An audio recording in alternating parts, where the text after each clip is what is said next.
Les projecteurs étaient braqués ce mercredi 15 novembre sur le couple princier à l'occasion d'un rendez-vous avec l'Histoire du Rocher.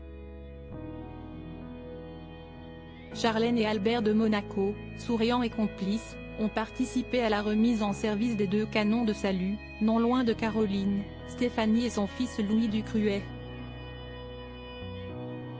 Albert II et la princesse Charlène ont procédé à la remise en service des 2 canons de salut datant de 1881 ce mercredi 15 novembre 2023, en présence de Caroline et Stéphanie de Monaco, ainsi que le fils aîné de cette dernière, Louis Ducruet.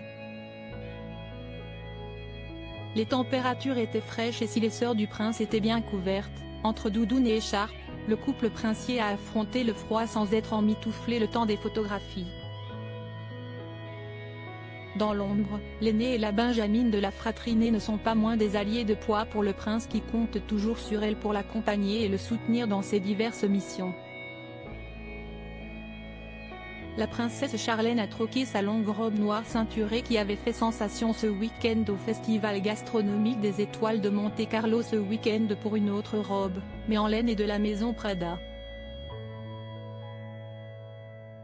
Gantée, l'ex-nageuse sud-africaine a accompagné sa tenue d'une veste manteau couleur ivoire, tandis que son mari et père de ses jumeaux Jacques et Gabriella a choisi le classicisme élégant d'un costume cravate noire. Très souriant lors de ce rendez-vous avec l'Histoire, le couple qui se montre toujours aussi complice était honoré de poser en présence du corps des carabiniers du prince de Monaco. Casque sur les oreilles, elle a armé et tiré des coups de feu pour tester la puissance des canons.